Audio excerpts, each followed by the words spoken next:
बोलिए भक्तवत्सल भगवान की जय हो। द्वारिकाधीश के जय हो। श्री भागवत महापुराण की जय हो। जय जय श्री राधारमण जय जय नवल किशोर जय गोपी चित चोर प्रभु जय जय माखन चोर।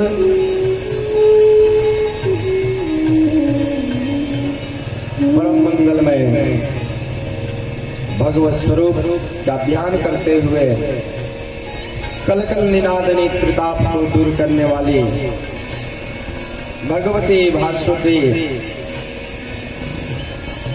गंगा के तट पर सुखताल धाम में राजर्षि परीक्षित को सुंदर भगवत कथा सुना रहे हैं।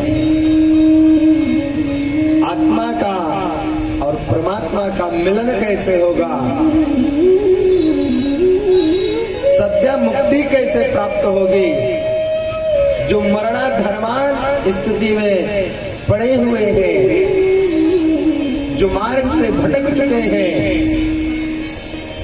जो धर्म से जिनका दुराव हो रहा है या हो चुका है, ऐसे लोगों का कल्याण कैसे होगा, ऐसे लोगों को गोविंद के चरणों में प्रेम कैसे होगा, उन्हें गोविंद की प्राप्ति कैसे होगी, उन्हें भगवत दर्शन कैसे होगा। सुंदर भगवान के अवतरण की कथा सुनाते हैं। भगवान की बाल लीला का सुंदर यहाँ पर दर्शन कर रहे हैं राजर्षि परीक्षित जी।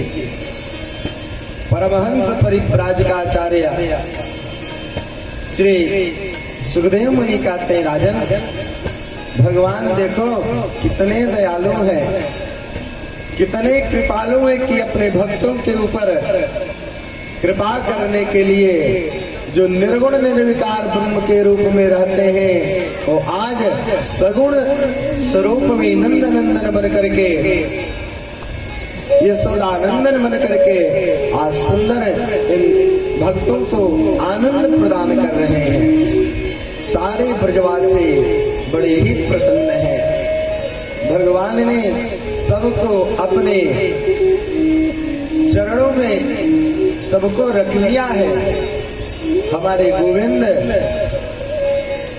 के ब्रजवासी इतने दीवाने हो गए हैं कि कोई इनसे ज्यादा दूर समय तक इनसे दूर रह नहीं पाता। महाराज देखिए, भगवान के दर्शन की लालसा जब गोपियों के मन में उत्पन्न होता है ना, उत्कंठा उत्पन्न होती है, तो यशोदा के महल पर नंद के महल के पास आ जाती है और कोई न कोई बहाना लेकर के, या स्वयं यशोदा रानी से मिलने के बहाना, या नंद के छोरा के कन्हैया का उलाहना देने का बहाना बना करके गोपियां उनके पास आ जाती हैं और भगवान श्री श्याम सुंदर का सुंदर दर्शन करते हैं।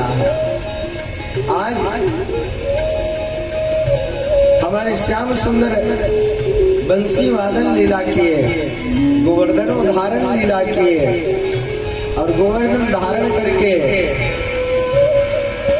ये बताना चाहते हैं, देखो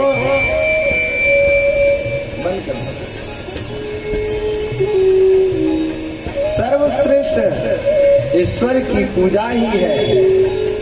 सर्वश्रेष्ठ कौन है? कृष्ण है, द्वारिकाधीश है, नंद नंदन है। इंद्र आकर के उनसे प्रार्थना याचना किए, कहते महाराज हम आपकी लीला को समझ नहीं पाए, हम आपकी माया को नहीं समझ पाए, हमें जो है क्षमा करें, क्षमा करें। भगवान ने इंद्र को जो है क्षमा किया। जिस समय श्री ठाकुर जी ने गोवर्धन धारण किया था, उस समय स्वयं स्वर्ग से कामधेनु गौ माता आकर के गिरवरधारी श्री कृष्ण को जो है अभिषेक करती है। जिस समय भगवान अपनी लीला कर रहे हैं ना, देवता लोग पुष्पों की वृष्टि कर रहे हैं, जय जयकार कर रहे हैं, शंख ध्वनि कर रहे हैं, फेरी ध्वनि कर रहे हैं। गौ माता कामधेनु मैया आकर के उस जगह पर खड़ी हो गई और अपने आप उनके थान से दुग्ध स्राव होने लगा और भगवान श्री ठाकुर जी का अभिषेक होने लगा। आज भी जो गोवर्धन जाते हैं भक्त लोग, तो आप लोग दर्शन किए होंगे, जहाँ पर गोवर्धन जी की जो तलहटी है बीच की श्रीनाथ जी के बगल में, वहाँ पर आज भी नित्य दुग्ध का अभिषेक गोवर्धनधारी भगवान का हुआ करता है। बोलिए भक्तवत्सल भगवान की जय। भगवान ने सुंदर जो है गोवर्धन धारण की लीला को संपन्न किया और यज्ञ पत्नियों के ऊपर कृपा की। नंद बाबा से भगवान कहते हैं, बाबा कर्मणा जायते जंतुः कर्मणैव विलीयते सुखम दुःखम भयम क्षेमम कर्मणैवाभिपद्यते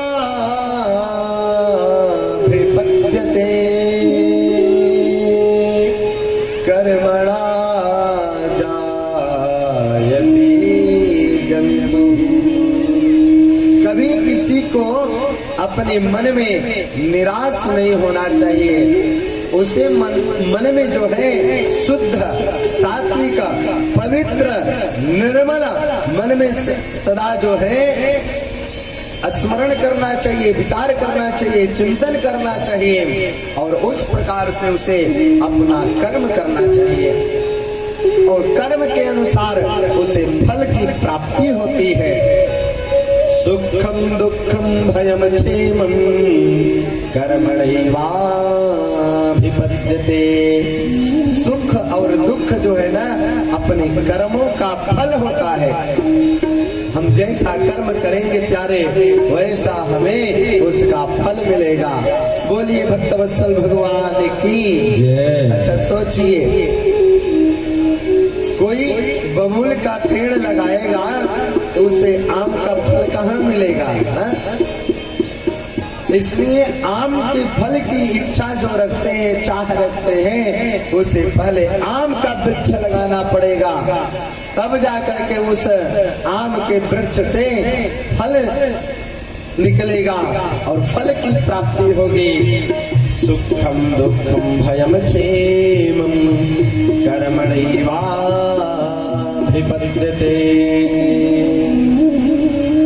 सुख होता है तो हम अपने मन में ये मान बैठते हैं कि हमने अच्छा कर्म किया, और महाराज जब दुख होता है, थोड़ा कष्ट होता है, तो मन में सोचने लगते हैं कि अरे देखो ना, भगवान भी हमारे साथ जो है दो दृष्टि करते हैं, हमें जो है कि हमको कितना कष्ट दे दिया।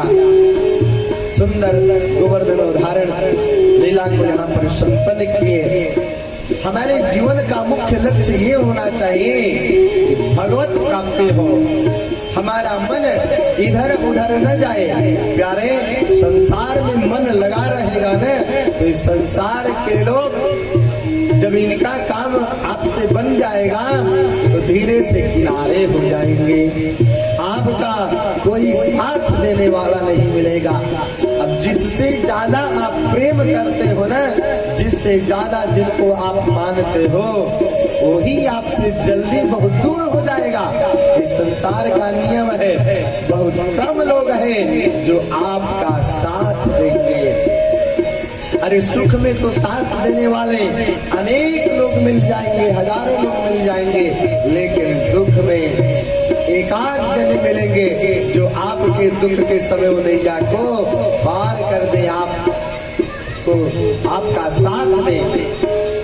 जिससे प्रेम करते हो तुमसे दूर है, और जो तुमसे प्रेम करता है उसको तो आप चाहते ही नहीं हो। याम चिंतयामि सततं मयि सा विरक्ता सापन्नैच्छति जनं सुवनन्यसक्ता। महाराज भर्तृहरि अपने परिवार से, अपनी पत्नी से बहुत प्रेम करते थे। और देखो महाराज इतना प्रेम करते थे अपनी पत्नी से कि संतों ने एक दिन आशीर्वाद के रूप में उन्हें जो अमर फल दिया। और जब अमर फल उनको प्राप्त हुआ, उनको संतों के द्वारा आशीर्वाद मिला। संतों ने कहा, राजन आप जैसा राजर्षि, आप जैसे राजा जो है इस पृथ्वी पर होना बहुत अत्यंत आवश्यक है, बहुत जरूरी है। क्यों? क्योंकि आपके जैसे राजा जो है जब रहते हैं तो सुंदर धर्म का कार्य होता है, अनेक यज्ञ यज्ञादि होती हैं और प्रजा सुखी रहती है और संपन्न प्रजा हो जाते हैं। आप जैसे राजा को प्राप्त करके आप अमर फल को प्राप्त करिए, आप अमरत्व को प्राप्त करें और उस अमर फल को लेकर के राजा भर्तृहरि अपने पत्नी को ले जाकर के दे दिया। क्यों? क्योंकि उनकी पत्नी अत्यंत सुंदर थी और वो अपने पत्नी से बहुत प्रेम करते थे, अपने पत्नी से बहुत प्रेम करते थे। पत्नी ने वो फल किसी और को दे दिया, वो किसी और से प्रेम करती है। और जिस व्यक्ति को उनकी पत्नी ने वो अमर फल दिया, वो भी एक नगर की रहने वाली एक गणिका से प्रेम करता है, वो सैनिक। और वो गणिका वो फल ला करके राज दरबार में महाराज भर्तृहरि को सौंप दिया।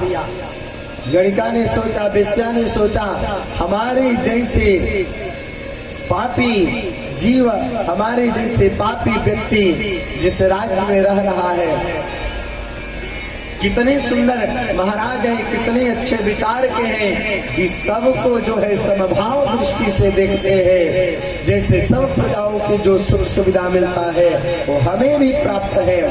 और उस अमर फल को जब महाराज भर्तृहरि ने अपने हाथ में देखा, पुनः पाया, तो उन्होंने जानना चाहा। गणिका ने सैनिक का नाम बताई, सैनिक ने महारानी को बताया और महारानी मौन हो गई। महाराज भर्तृहरि ने किसी से कुछ कहा नहीं महाराज, और तुरंत उसी समय जो है अपने अवंतिकापुरी के राज्य को त्याग दिया, अपने नगर को त्याग करके और क्षिप्रा में स्नान किया, महाकाल को दर्शन किया और सुंदर जो है वहां पर उन्हें वैराग्य धारण हो जाता है। महाराज भर्तृहरि कहते हैं, याम चिंतयामि सततं मयि सा विरक्ता सापन्नैच्छति जनं सुवनन्यसक्ता।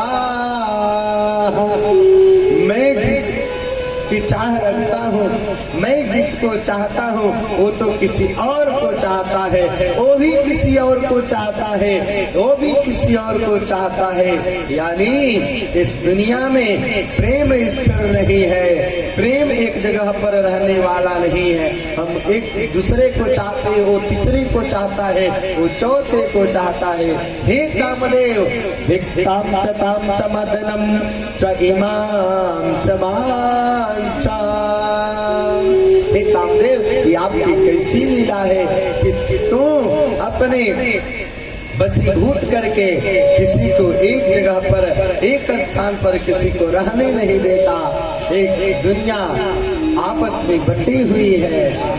महाराज को वैराग्य हो गया। कहने का तात्पर्य कि हम सभी लोग जिसको चाहते हैं वो कहीं और किसी को चाहता है, वो तीसरा किसी और को चाहता है। हमको और आपको चाहने वाला तो केवल एक परमात्मा है, एक गोविंद है। हमको और आपको चाहने वाला गोविंद है। क्यों? क्योंकि उनके पास उनका मित्र भी जाता है, उनका भक्त भी जाता है, और उनके पास उनका शत्रु भी चला जाता है। तो भगवान उसके सारे अपराधों को भुला करके क्षमा कर देते हैं और अपने निज स्थान में उसे सुंदर स्थान देते हैं, निजलोक देते हैं। इसलिए राजर्षि परीक्षित को परमहंस परिव्राजकाचार्य श्री सुखदेव जी कहते हैं, राजर्षि सर्व चारों तरफ से अपने मन को त्याग करके भगवान कृष्ण के चरणों में लगाओ। आज देखो ये गोपियां कितनी भाग्यशाली हैं, एक ग्वाल बाल कितने भाग्यशाली हैं जो परमात्मा के दर्शन को पा रहे हैं, परमात्मा के साथ खेल रहे हैं, परमात्मा के साथ यमुना के पुलिन पर सुंदर कंदुक क्रीड़ा हो रहा है, बंसी वादन हो रहा है, गौचारण हो रहा है, और यमुना के जल में प्रवेश करके सुंदर जल तरंग हो रहा है, सुंदर स्नान कर रहे हैं। ऐसा कौन सौभाग्यशाली होगा हो कि जो ठाकुर के साथ जिसको खेलने को मिल जाएगा, जिनको खाने को मिल जाए, ठाकुर के साथ बैठ करके, उससे बड़ा भाग्यशाली इस संसार में कोई और नहीं हो सकता है। इसीलिए तो श्री व्यास जी महाराज कहते हैं, देखो धन होने से कोई बड़ा भाग्यशाली नहीं होता, बड़े बड़े महल हो जाने से कोई भाग्यशाली नहीं होता है।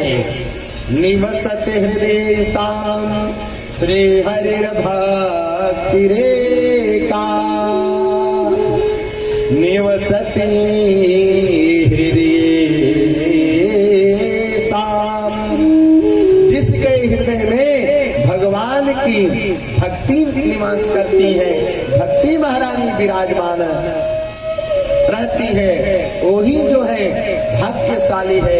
उससे बड़ा भाग्यशाली इस दुनिया में कोई और नहीं है। नमस्तुभ्यं भगवते पुरुषाय महात्मने, नमस्तुभ्यं भगवते पुरुषाय महात्मने, वासुदेवाय कृष्णाय सात्वतां पतये नमः। सबके पति भगवान श्री कृष्ण है।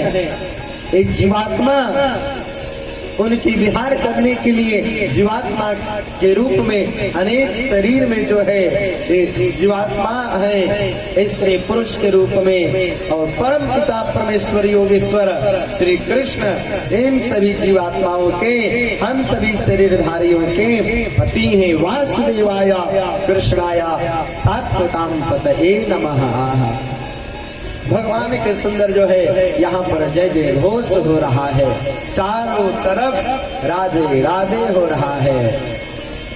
राधे को नाम अनमोल बोलो, राधे राधे, राधे को नाम अनमोल बोलो, राधे राधे, राधे को नाम अनमोल बोलो, राधे राधे, राधे को नाम अनमोल बोलो, राधे राधे, राधे को नाम अनमोल बोलो, राधे राधे, राधे को नाम अनमोल बोलो, राधे राधे। ब्रह्मा भी बोले राधे, ब्रह्मा भी बोले राधे, ब्रह्मा भी बोले राधे, ब्रह्मा भी बोले राधे, ब्रह्मा भी बोले राधे, शंकर भी बोले राधे, ब्रह्मा भी बोले राधे, शंकर भी बोले राधे, ब्रह्मा भी बोले राधे, विष्णु भी बोले राधे, ब्रह्मा भी बोले राधे, विष्णु भी बोले राधे, शंकर की डमरू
सरयू भी बोले राधे, गंगा भी बोले राधे, सरयू भी बोले राधे, यमुना के धार से आवाज आवे राधे राधे, यमुना के धार से आवाज आए राधे राधे, यमुना के धार से आवाज आवे राधे राधे, यमुना के धार से आवाज आए राधे राधे।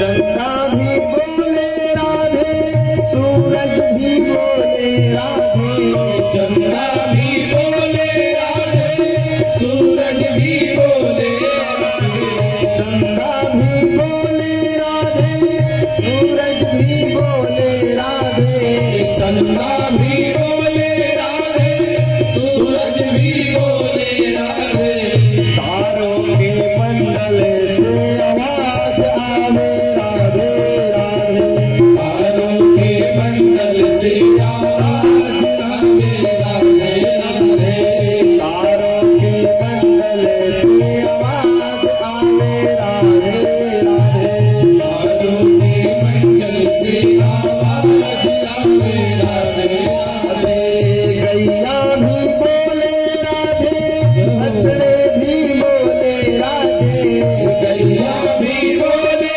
राधे, बछड़े भी बोले राधे, गैया भी बोले राधे, बछड़े भी बोले राधे, गैया भी बोले राधे, बछड़े भी बोले राधे, दूध के धार से आवाज आवे राधे राधे, दूध के धार से आवाज आवे राधे राधे, दूध के धार से आवाज आवे राधे राधे, दूध के धार से आवाज आवे राधे राधे, गोपी भी बोले राधे, ग्वाले भी बोले राधे, गोपी भी बोले राधे, ग्वाले भी बोले राधे, गोपी भी बोले राधे, ग्वाले भी बोले राधे, गोपी भी बोले राधे, ग्वाले भी बोले राधे, ब्रज के सब गलियों से आवाज आवे राधे राधे, ब्रज के सब गलियों से आवाज आवे राधे राधे, ब्रज के सब गलियों से आवाज आवे राधे राधे, ब्रज के सब गलियों से आवाज आवे राधे राधे, राधा को नाम अनमोल बोलो राधे राधे, राधा का नाम अनमोल बोलो राधे राधे राधा को नाम अनमोल बोलो राधे राधे, राधा को नाम अनमोल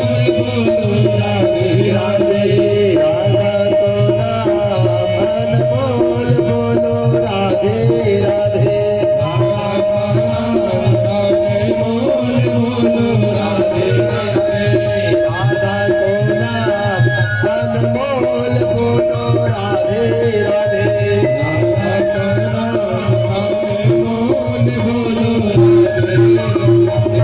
बोलिए भक्तवत्सल भगवान की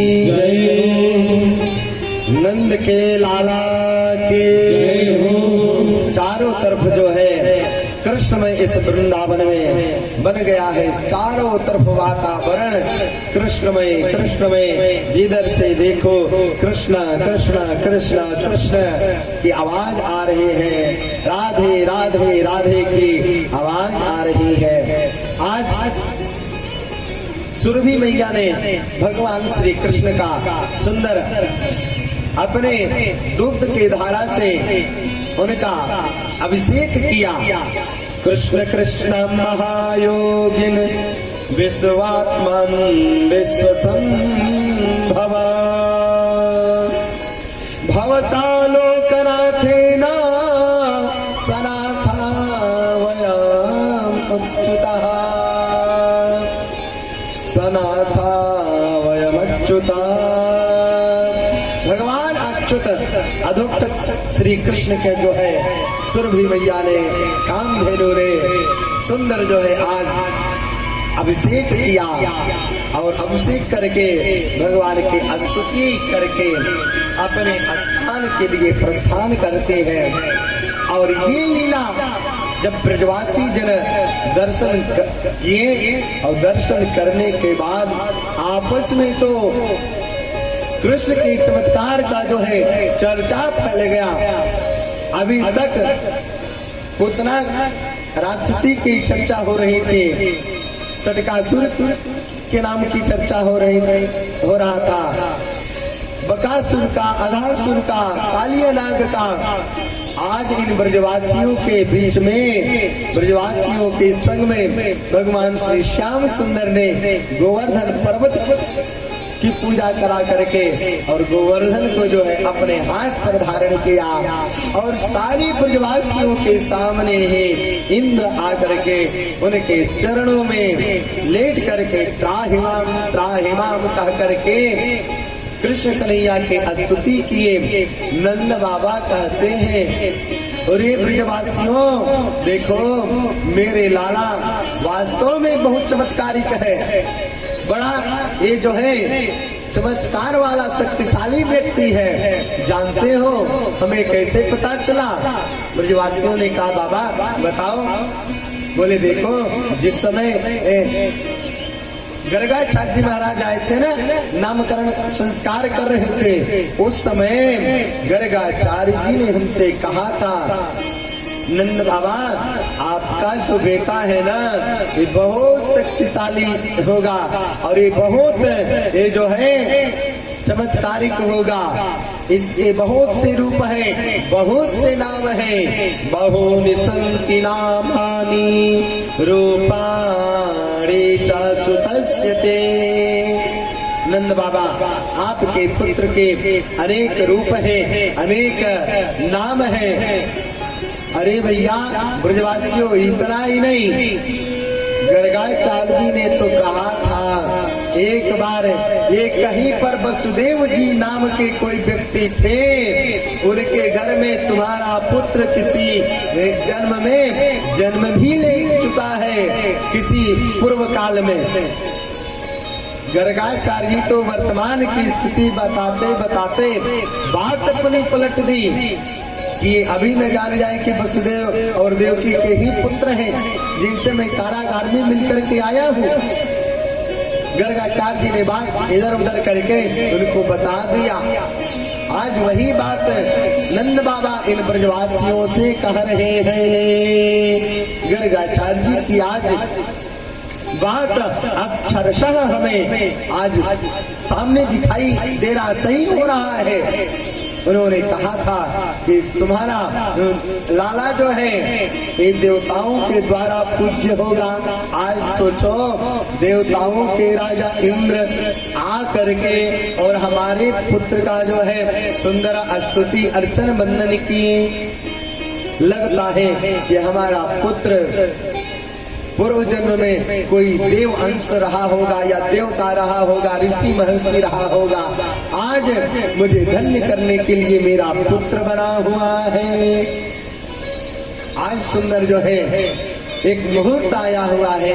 आज तिथि एकादशी की है, आज एकादशी तिथि है और हम लोगों के जीवन का भी आज एकादशी तिथि है।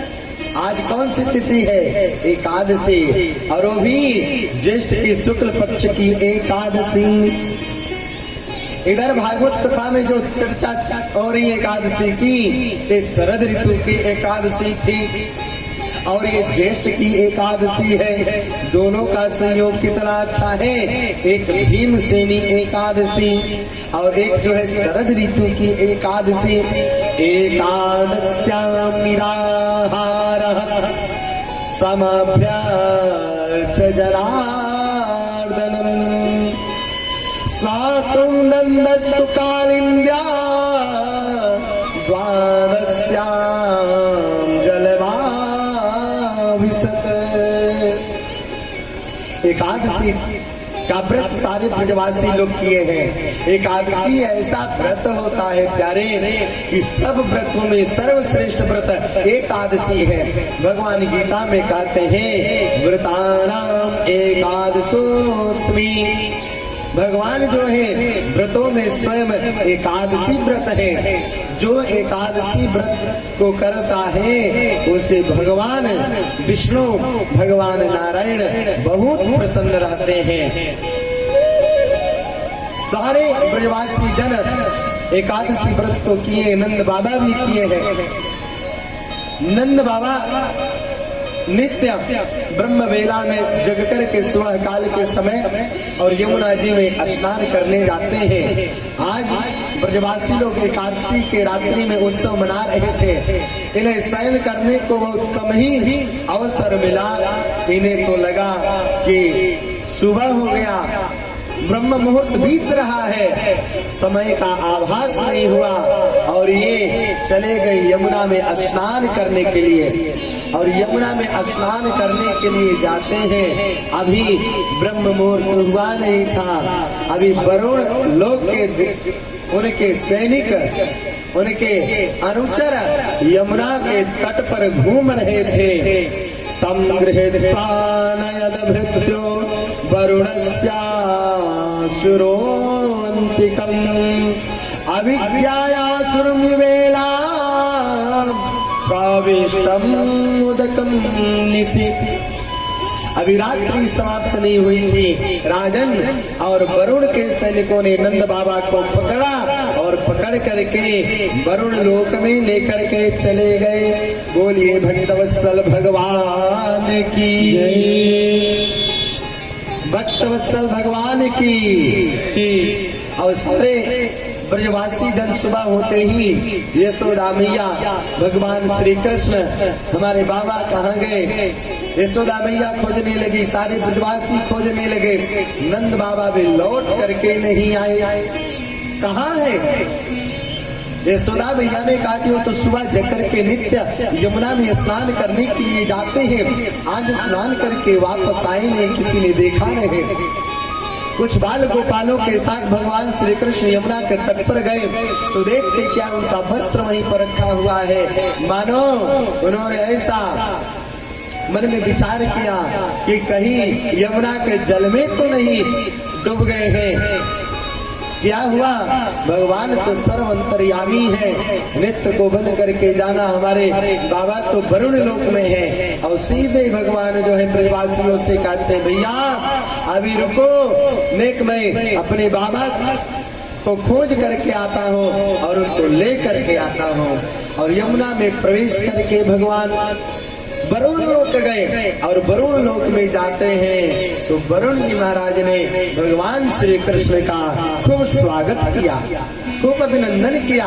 अपने आसन पर, सिंहासन पर नंद नंदन को बिठा करके उनके चरण पखारे, उनको सुंदर मलयागिरी चंदन लगाए, थापक थैया चंदन लगाए महाराज, और उनके गले में माला डाले, उनकी आरती उतारे।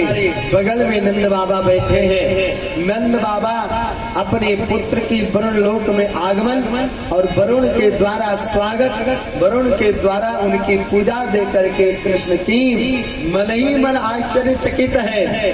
कभी प्रसन्न हो जा रहे हैं तो कभी सोचने लगते हैं लाला अरे तू क्या है, तू कौन सा चमत्कारिक व्यक्ति है कि कभी ब्रह्मा करके स्तुति करते हैं, कभी इंद्र आकर के स्तुति करते हैं, कभी कभी देवर्षि महर्षि आकर के तुम्हारी स्तुति करते हैं, तो कभी कोई असुर आ जाता है तुम्हें मारने के लिए। आखिर तुम हो कौन?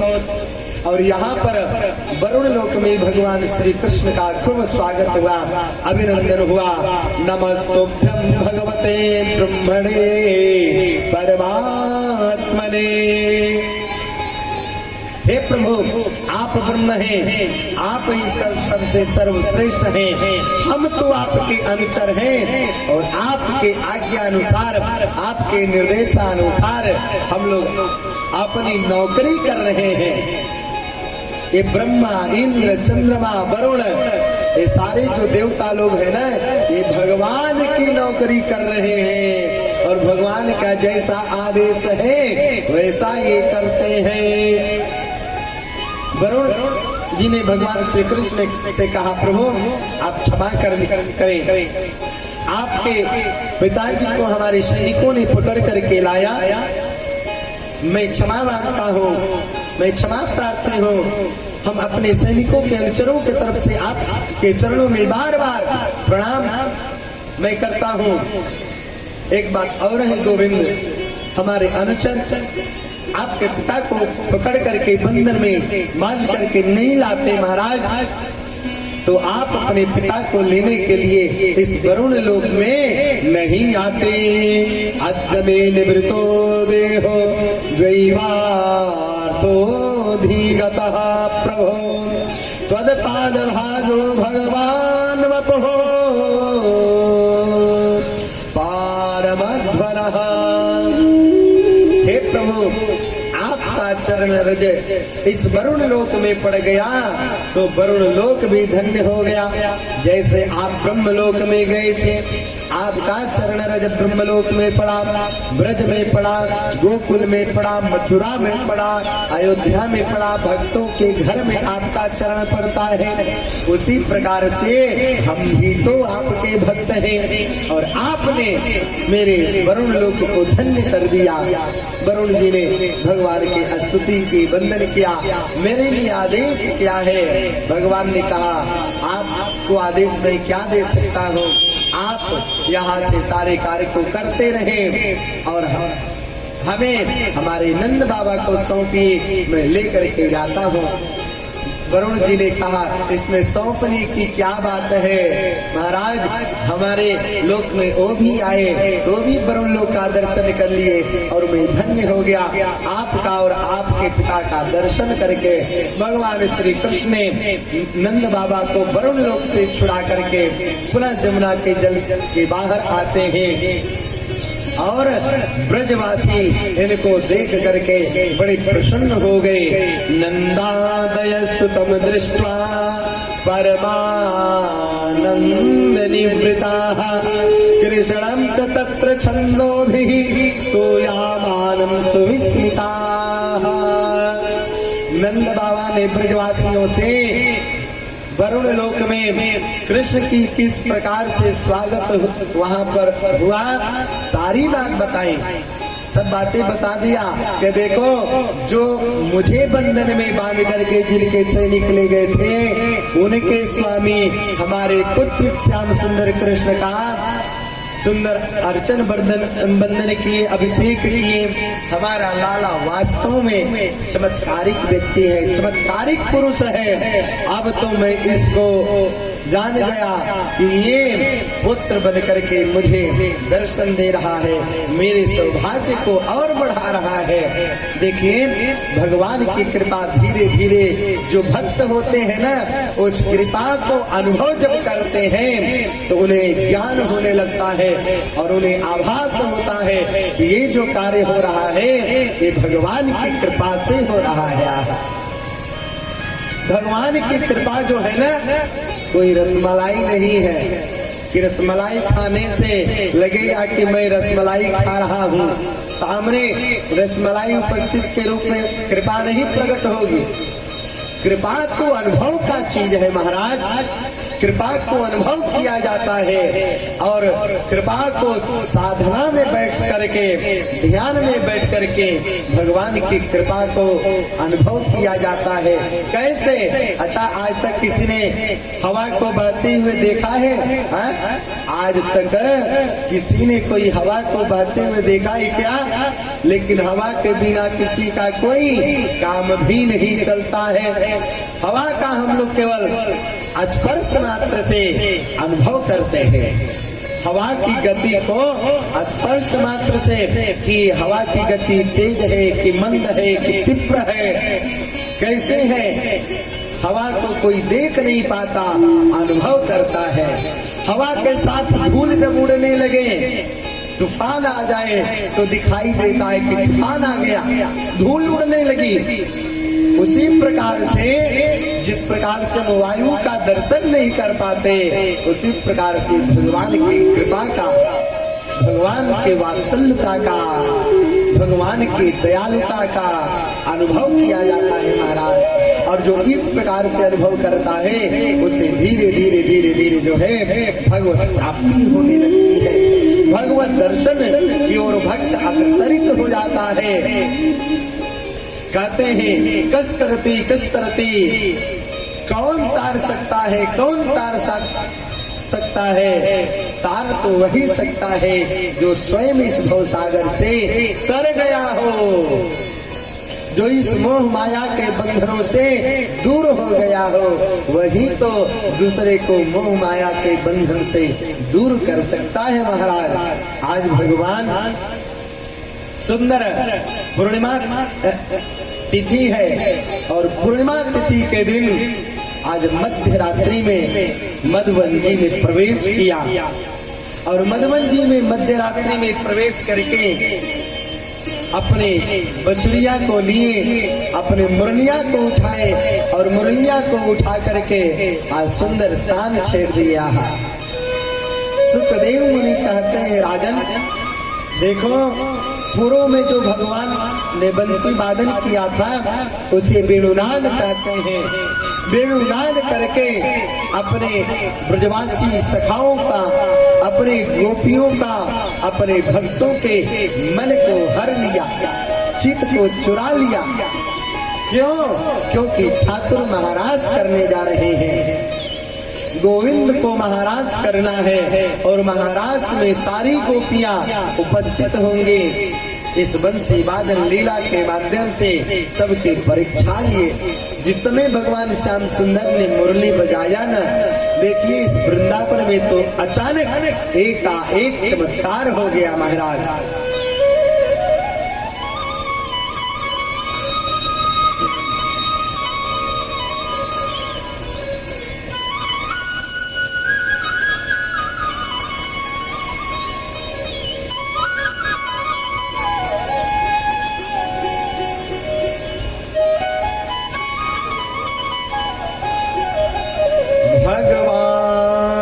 पिता रात्र शरदोत्फुल्ल मल्लिका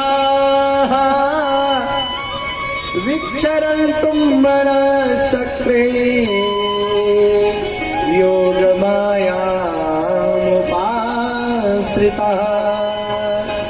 योगमायामुपाश्रितः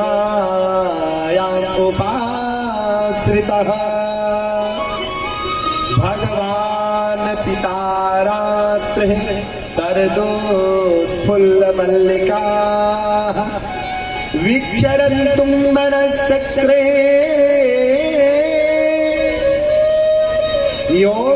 योगमायाम् उपाश्रितः। भगवान ने सुंदर आज शरद पूर्णिमा के दिन मध्य रात्रि में बंसी बट पे मधुवन जी में प्रवेश करके और बंसी बजाना शुरू किया।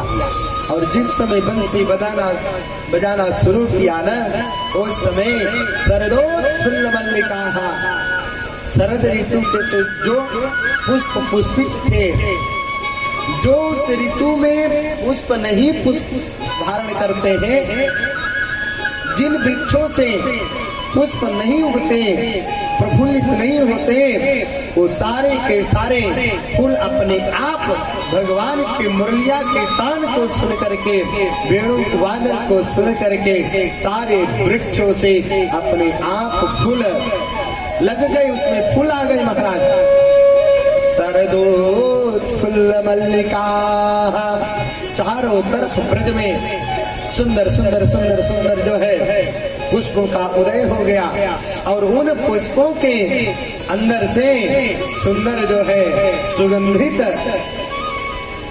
वायु के द्वारा मिश्रित वायु बहने लगा। सुंदर सबका जो है मन रोमांचित हो गया। विचरन्तुं मनश्चक्रे योगमायाम् उपाश्रितः, भगवान श्री कृष्ण ने नंद नंदन ने योग माया को बुलाया और योग माया से कहा, योग माया सावधान हो जाना, देखो मैं अब महाराज करने जा रहा हूँ। योग माया उपाश्रितः, और जिस समय मुरली बजी न ठाकुर की श्याम सुंदर के, तो इस वृंदावन के प्रजांगनाओं का मन जो है दौड़ने लगा, चित्त दौड़ने लगा, शरीर दौड़ने लगा। राजन दर्शन करो ब्रज के प्रजांगनाओं की स्थिति का। निसम्य गीतम तदनंग वर्धनम, ब्रजस्त्रियः कृष्ण गृहीत मानसा, आजग्मुरन्यो नमलक्षितोद्यमाः,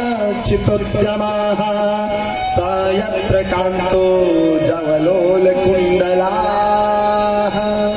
भगवान ने जब बंसी को बजाया तो कृष्ण गृहीत मानसाः, कृष्ण ने सारी गोपियों का मानो मन जो है खींच लिया, मन को जो है चुरा लिया, अपने पास बुला लिया। निसम्य गीतम तदनंग वर्धनम, मुरली के माध्यम से सुंदर श्याम सुंदर गीत गा रहे हैं, और उस गीत को सुन करके इन गोपियों का जो है मन प्रफुल्लित हो रहा है, मन आनंदित हो रहा है, और सारी गोपियां जो है दौड़ करके कृष्ण के पास आने लगी।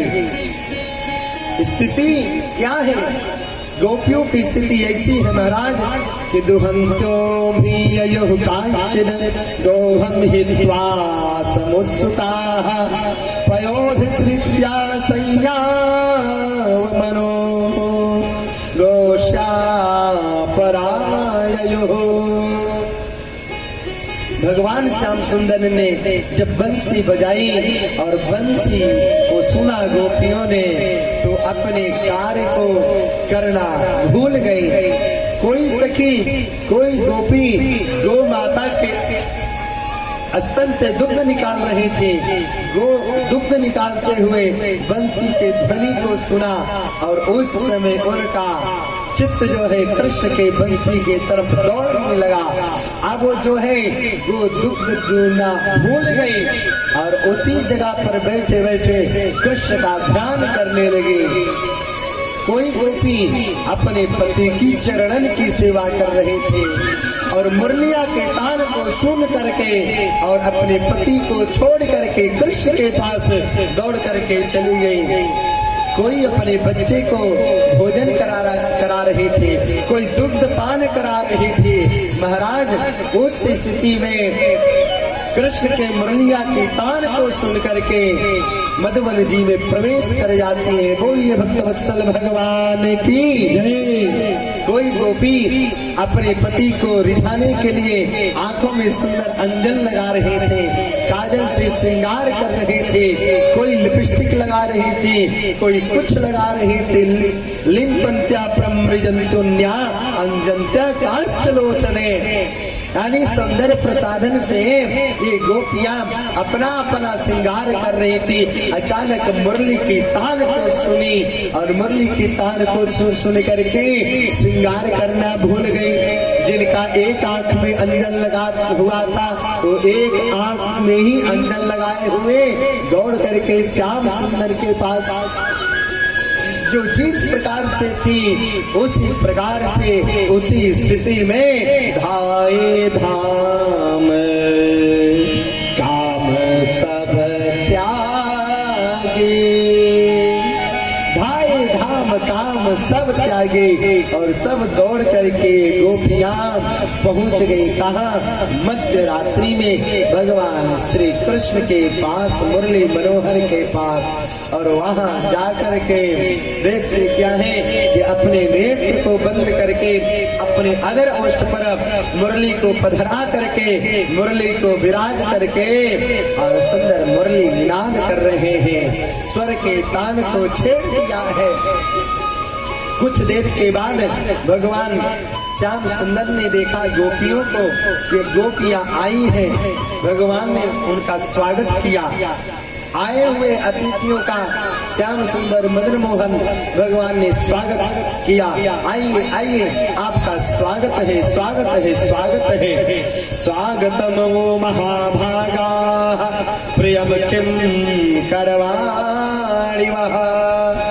ध्यान दीजिए, सुखदेव मुनि कहते हैं राजन देखो, भगवान ने गोपियों का स्वागत किया और स्वागत करने के बाद तुरंत ही उन गोपियों से प्रश्न कर दिया। पहले तो हाथ जोड़ करके उनका स्वागत, अभिनंदन, स्वागतम स्वागतम हार्दम सुस्वागतम। आइए आइए गोपी जन, आप सभी गोपियों का स्वागत है। और तुरंत ही भगवान ने एक प्रश्न कर दिया, आप लोग किस लिए आई है? यहाँ आने का कारण क्या है? प्रियम किम करवाणी वाहा, हे प्रिय, हे गोपी, आप लोग क्यों आई हो? अच्छा ये विचार करिए, कोई आपके घर में कोई अतिथि आवे और आप उसको बैठाए, स्वागत करिए और बैठाइए, और अभी वो जलपान कर ही रहा है और तुरंत उससे पूछ दीजिए क्यों आए हो, क्या काम है? ये अच्छा लगेगा क्या? नहीं, ये स्वागत की प्रक्रिया नहीं है, ये अतिथि के सत्कार करने की प्रक्रिया नहीं है। महाराज, कोई अतिथि हमारे और आपके घर में आता है तो उसका प्रेम से स्वागत करिए, कुछ उसको समय दीजिए और उसके बाद चर्चा करते हुए अपने आप उससे निवेदन करिए। और यहाँ तो श्याम सुंदर डायरेक्ट पूछ देते हैं, आपका आने का कारण क्या है? अब गोपियों के मन में जो है आश्चर्य हो गया। ब्रजस्यानामयम काचिद वृतागामन कारणम, वृतागमन कारणम।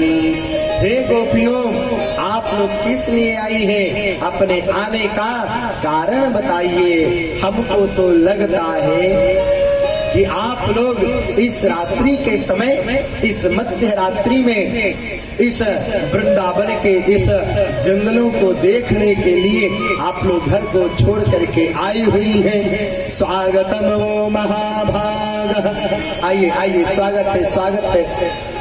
और इस रात्रि में आप लोग आई हैं, गिरिजन्य सा घोर रूपा घोर सत्वादि सेविता। हे देवी, हे देवियों, आप लोग आई हैं, लगता है कि रात्रि में आप लोग इस राकेश करकंजितम पूर्ण रूप में चंद्रमा विराजमान है और ये वृंदावन आज सुंदर अलौकिक छटा से दीप्यमान हो रहा है। और चंद्रमा आज के दिन जो है अमृत बरसा रहे हैं। शरद पूर्णिमा के दिन चंद्रमा के किरणों से जो है अमृत बरसता है, अमृत की बारिश होती है। महाराज, आज भी मठ मंदिरों में, हम लोगों के आश्रमों में शरद पूर्णिमा के दिन, या भक्त लोग जो जानते हैं, ये लोग भी उत्सव मनाते हैं। बहुत से लोग भोग बनाते हैं, तस्मई खीर प्रसाद बना करके और रख देते हैं, उसमें सुंदर अमृत का कण पड़ता है। और ठाकुर जी का एक विग्रह मंदिरों में, जो ठाकुर जी का एक जो चल विग्रह होता है, उसे ला करके बाहर सुंदर जो है आज इस उत्सव में उनको पधराते हैं, पूजन करते हैं। शरद पूर्णिमा का वहाँ पर पूजन होता है, भक्तों को दर्शन देते हैं। भगवान ने कहा अच्छा आप लोग अपने घर से निकल नहीं पा रही थी और आज इस पूर्ण चंद्रमा के पूर्णिमा के रात को देख करके और रात्रि में चारों तरफ मार्ग अपने आप दिखाई देता है। आप लोगों ने सोचा कि चल करके ब्रज का दर्शन करेंगे। क्यों? क्योंकि आप मर्यादा के अंदर रहने वाली है। दिन में आप लोग अपने घर से बाहर निकलती नहीं है। आप लोग पुरुषों के सामने अपने घूंघट को उठा नहीं सकते। आप लोग कितनी मर्यादा में रहती हैं। लेकिन एक बात बताऊं गोपियों, आज आप लोगों ने उस स्त्री धर्म का मर्यादा का उल्लंघन कर दिया है। गोपियों ने पूछा क्या? किस धर्म का उल्लंघन किया? भगवान ने कहा कि मातरः पितरः पुत्रः भ्रातरः पतयश्च वः। गोपी किसी के पति है, किसी के पिता है, किसी के माँ है, किसी के भाई है और सब लोगों को आप लोगों ने अपने माता को, अपने पिता को, अपने भाई को, अपने पुत्र को, अपने पुत्री को छोड़ करके सब लोग आज इस रात्रि के समय इस जंगल में और वो भी एक पर पुरुष के पास, मैं पुरुष हूँ और आप लोग स्त्री हैं और एक स्त्री पुरुष के पास, पर पुरुष के पास नहीं रहती है। स्त्री धर्म के विपरीत है। महाराज जाने की बात क्या, वो पर पुरुष से हमारे भारतीय संस्कृति की भारतीय महिलाएं, भारतीय माताएं बहने एक से पर पुरुष से बात नहीं करते। और आप लोग जो है रात्रि के समय यहाँ पर आ गए। आप लोगों ने तो स्त्री धर्म का जो है मजाक ही उड़ा दिया। आप लोगों ने तो मर्यादा का उल्लंघन कर दिया। आपको लौट करके चले जाना चाहिए अपने माता पिता, अपने भाइयों के पास। ये संसार के लोग क्या कहेंगे? गोपियों ने कहा जिसको जो कहना है वो कहने दो ठाकुर। अब तक हम लोगों ने बहुत सहा, अब तक हम लोगों ने बहुत सुना, लेकिन जब हमें कृष्ण दर्शन के हमारे मन में जब उत्कंठा उत्पन्न हुई, अभिलाषा उत्पन्न हुई, जिज्ञासा उत्पन्न हुई, तो ये सारे दुनिया के बात हम लोग भूल गए। कौन क्या कहेगा, कौन क्या हमें सोचेगा हमारे बारे में। अब तो कृष्ण अब आपके ही बारे में सोते हुए, जगते हुए, और जब से आपने मुरली की तान सुनाया है तब से तो आपने हमारी चित्त को ही चुरा लिया है। श्रवणा दर्शना ध्यानान मयि भावो कीर्तना न तथा सन्निकर्षेण प्रतीयात ततो गृहान। हे केशव, हे माधव, हम अपने घर में रहे या यहाँ पर रहे, सदा सर्वदा आपके ही नाम का चिंतन चला करता है, चिंतन होता रहता है। हम सब गोपियाँ आपस में बैठ करके आपके नाम की चर्चा करती हैं। श्रवणा, आपके बारे में ही सुनना चाहते हैं हम सब गोपियाँ। और दर्शन करने की बात रहे तो केवल श्याम सुंदर का दर्शन, इन आंखों से नंद नंदन का दर्शन हो जाए, मन में यही एक अभिलाषा है। एक गोपी ने कहा, ठीक केशव, आप सही कह रहे हैं कि हम लोगों ने स्त्री धर्म के विपरीत कार्य किया है, लेकिन आप एक बात बताओ, जो सुहागिनी स्त्री हो, जिसका विवाह हो गया हो, उस स्त्री का धर्म क्या बनता है? वो अपने ससुराल आवे और ससुराल आकर के उसके पति कमाने के लिए परदेश चले जाए, तो उस सुहागिनी स्त्री का धर्म क्या है? भगवान ने कहा, अरे देवी, अरे बावरी, उस कन्या का, उस देवी का तो धर्म ये बनता है कि जब उसके पति परदेश चले गए हो तो उसके ही नाम की पूजा करे, भगवान की पूजा करे। और हो सके तो कोई अपने पति का चित्रपट पूजन स्थल पर रख करके अपने पति की पूजन अर्चन करे, धूप दीप दिखावे और अपने पति के नाम की जो है माला जपे। क्यों? क्योंकि पति ही पंच परमेश्वर है। माता पार्वती का भी जब विदाई मां मैना ने किया तो उन्होंने भी कहा, बेटी देख, पति के ही चरणों में पूजन करने से सब लाभ प्राप्त होगा। और माता सुनैना ने भी मैया जानकी को विदा करते हुए सीख दिया, पति लखी रूप आयसु अनुसरे हो, सास ससुर गुरु सेवा करे हो। सबका जो है सेवा करना और पति के चरणों की सेवा करना, गुरु माता पिता ससुर भाई बंधुओं की ऐसा कभी मत करना जिनकी बातों का उल्लंघन हो जाए। और ऐसा जीवन में कोई कार्य मत करना बेटी जिससे तुम्हारे पति को जो है सिर नीचा करना पड़े। पति लखी रूप आयसु अनुसरे हो, तो उसे तो पति के ही चरणों की सेवा करनी चाहिए। गोपी ने कहा, चलो आपकी बात सही है, लेकिन एक बात बताओ, पति परदेश और सुहागिनी स्त्री उसकी पत्नी घर में पति का फोटो रख करके पूजन कर रही है और सिटकिनी बंद है। अचानक पति घर आ जाए, वापस आ जाए और सिटकिनी बजाए तो क्या करना चाहिए? भगवान ने कहा, अरे देवी, उस समय तो अरे जब पति वास्तव में आ ही गए हैं तो इस फोटो रूपी पति की पूजा करने की क्या आवश्यकता है? गोपियों ने कहा, हाँ हाँ कैसा? अब आपने जो हमसे प्रश्न किया था कि यहाँ पर क्यों आई है, तो आपने अपने प्रश्नों का अपने ही शब्दों में आपने उत्तर दे दिया। भगवान ने बोला, क्या? अरे संसार के जितने पति हैं ये सब नकली पति हैं। ये संसार के पति जीवन के मध्य में प्राप्त हुए और जीवन समाप्त होते होते बहुत से पतियों का साथ लोगों का छूट जाता है।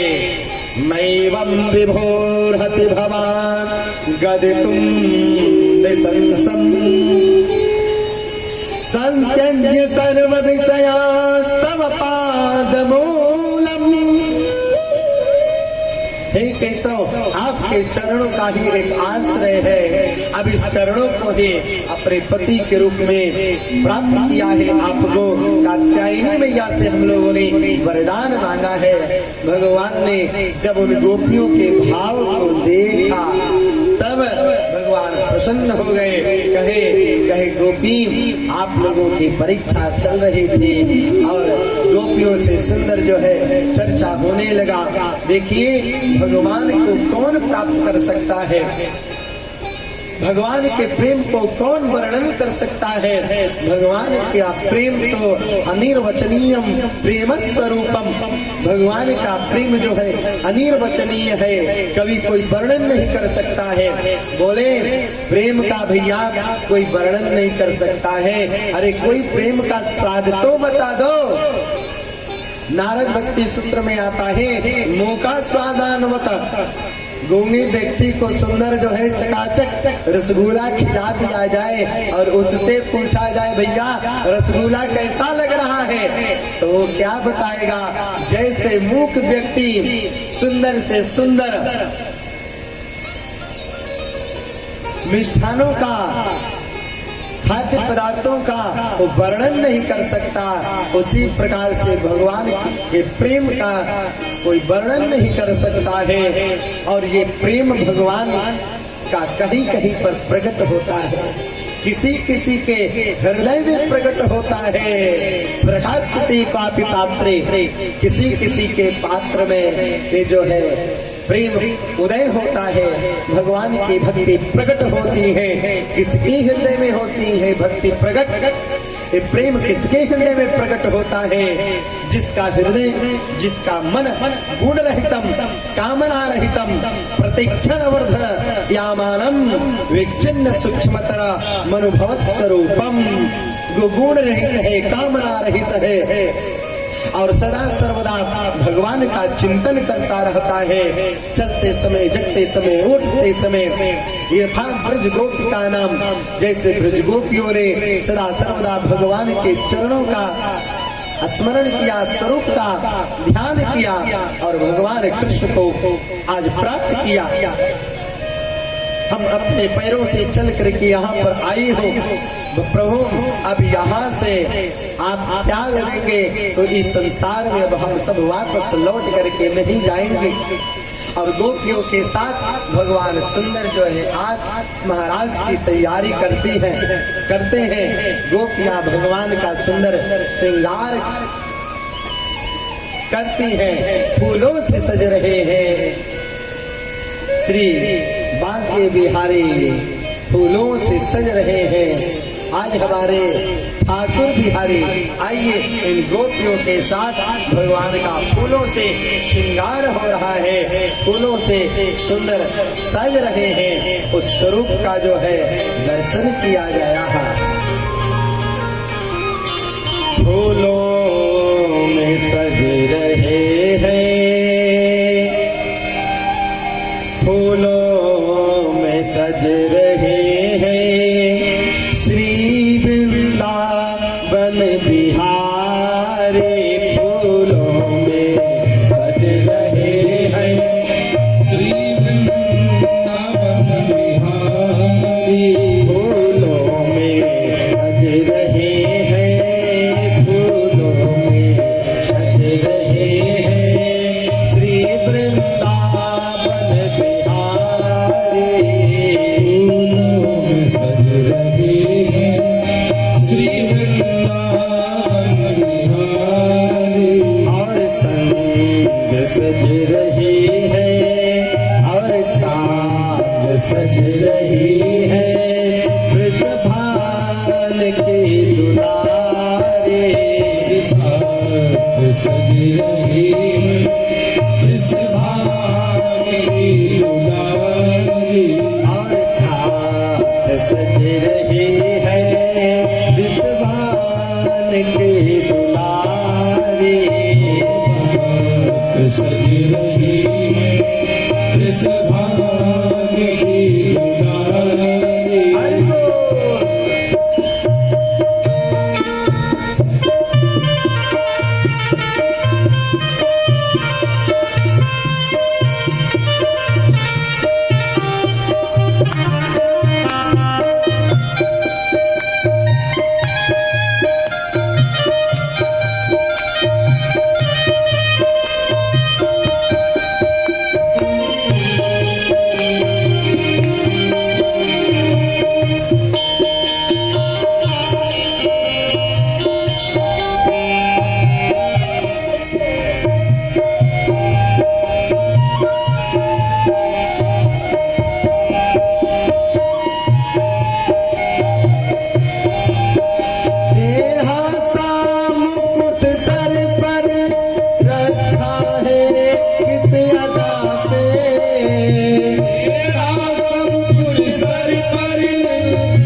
से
सुंदर जो है इस जंगल से सुंदर सुंदर फूल चुन करके लाए और श्री ठाकुर जी को गोविंद को कृष्ण कन्हैया का सुंदर श्रृंगार किया।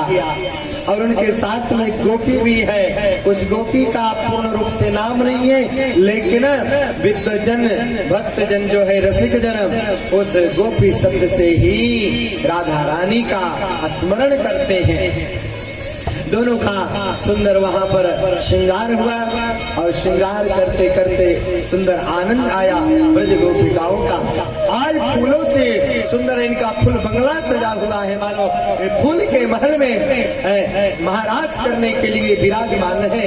नंदन नंदन गोपियों के मन में ऐसा आभास हुआ कि तासाम तद सौभगमदम वीक्षमानम च केशवः प्रशवाय प्रसादाय तत्रैवान्तर्धीयता। गोपियों के मन में ऐसा आभास हुआ कि ठाकुर हम सभी गोपियों से, ब्रजांगनाओं से, ब्रज गोपियों से, ब्रजबालाओं से बहुत प्रेम करते हैं। हमसे इतना प्रेम करते हैं, इतना किसी और से प्रेम नहीं करते हैं। श्री सुखदेव मुनि कहते राजन तासाम तत्सौभगमदम भिक्षमानम च केशवः। मैं बार बार कथाओं में निवेदन किया करता हूँ, कथा के बीच में मैं निवेदन करता हूँ अपने भक्तों से, श्रोताओं से, रसिक जनों से कि देखो अभिमान कई प्रकार के हो जाते हैं। ज्ञान का अभिमान, धन का अभिमान, बल का अभिमान, रूप का अभिमान, प्रतिष्ठा का अभिमान, परिवार का अभिमान। आज ये गोपियां जो अपने परिवार को छोड़ करके आ गई, जो पिता को, पुत्र को, पति को छोड़ करके अपने घर से इस मध्य रात्रि में श्याम सुंदर को पाने के लिए आज इस शरद पूर्णिमा के दिन आज बंसी वट पर विराजमान है। इन गोपियों को जो है आज सौभग मद आ गया। सौभग मद किसे कहते हैं? सौभग मद कहते हैं अपने स्वरूप का मद, अपने सौंदर्यता का मद और अपने सौभाग्य का, भाग्य का मद। यानी हमसे बड़ा भाग्यशाली इस दुनिया में कोई और नहीं है। तासाम तत्सौभगमदम वीक्षमानम च केशवः। भगवान श्री कृष्ण ने देखा हो हमारे पास आकर के भी जिसके मन में अभिमान आ जाता है तो उसको तो मैं त्याग ही देता हूँ, उसके अभिमान को मैं समाप्त ही कर देता हूँ। भगवान क्या किए, एक गोपी को साथ में लिया और वहाँ अंतर्ध्यान हो जाते हैं। भगवान जो है प्रसवाय प्रसादाय तत्रैवान्तर्धीयता।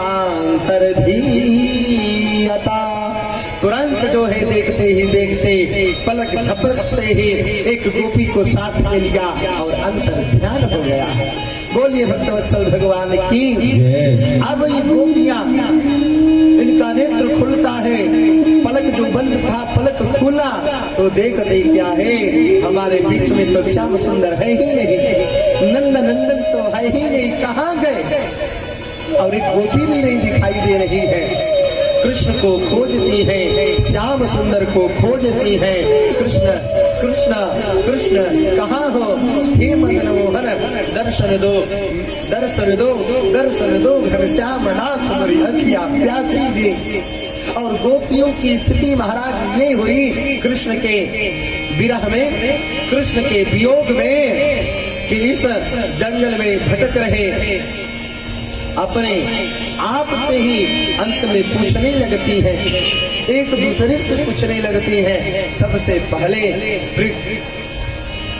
पूछा वृक्षों से, बड़े बड़े जो है बट है, बड़ के पेड़ है, पीपल के पेड़ है, कदम के पेड़ है, रसाल के पेड़ है, कटहल के पेड़ है, अनेकानेक यहाँ पर इस मधुवन में वृक्ष विराजमान है जो अपने बड़े बड़े डालियों के सहित इस वृक्षों की शोभा को बढ़ा रहे हैं। हरी हरी पत्तियों के साथ इन डालियों का और इन वृक्षों का शोभा बढ़ा रहे हैं। उन वृक्षों से गोपियों ने पूछा, क्या तुमने हमारे श्याम सुंदर को देखा?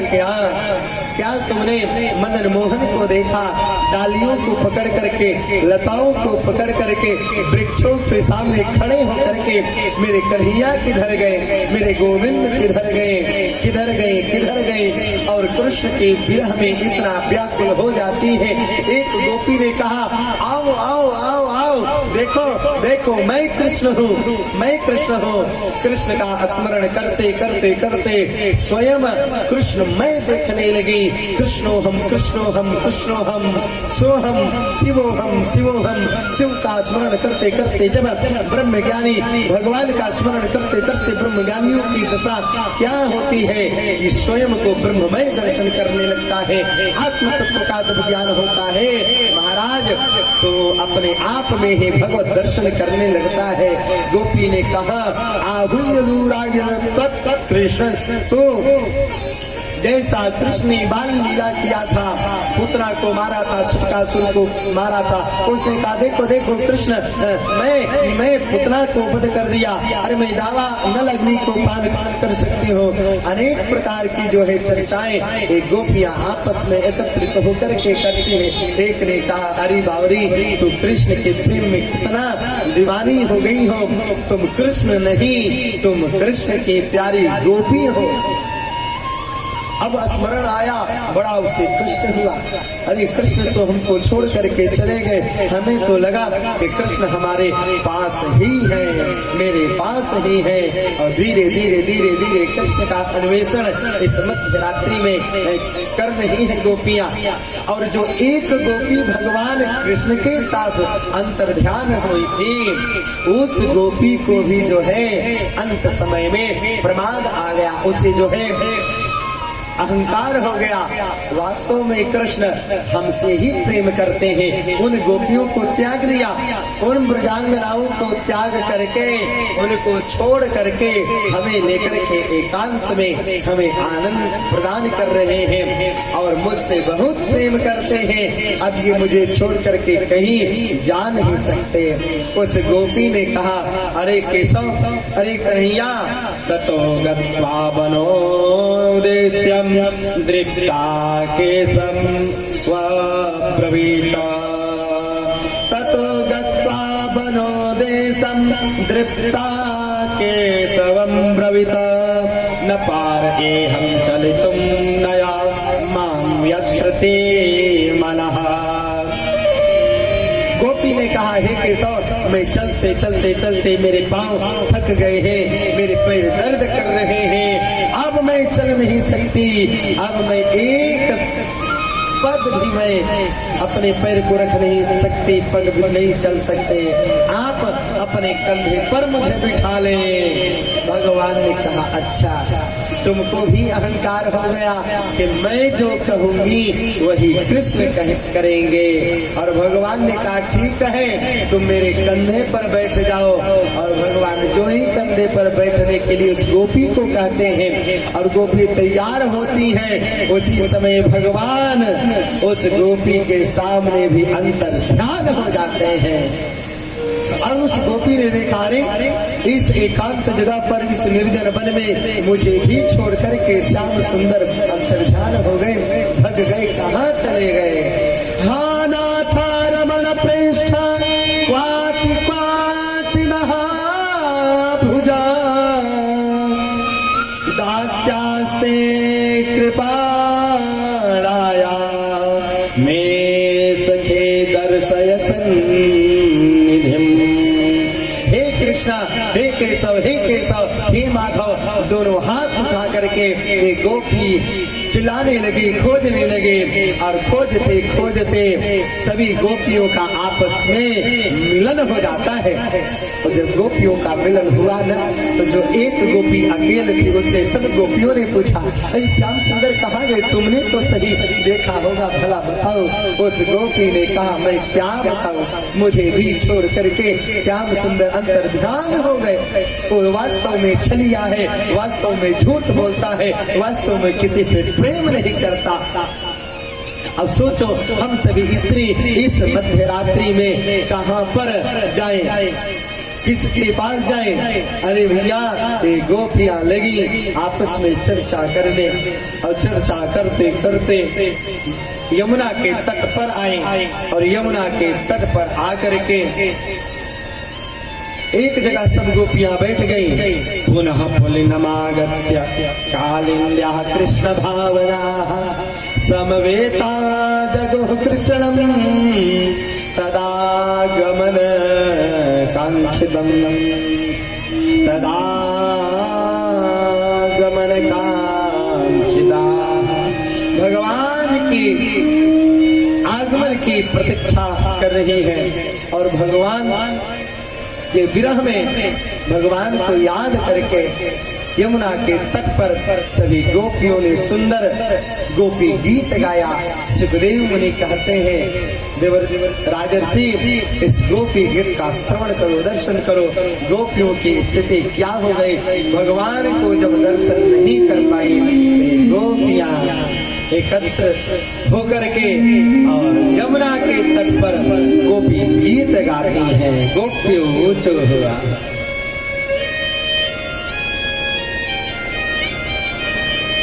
जयति तेरिकम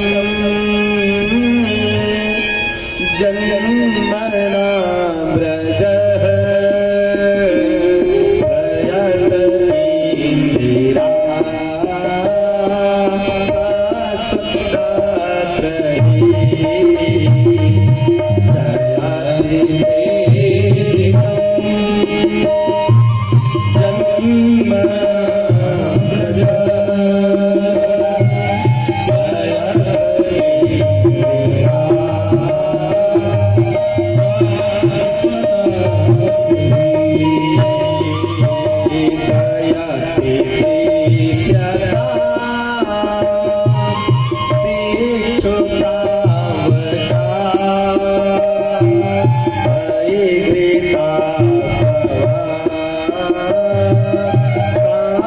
Ram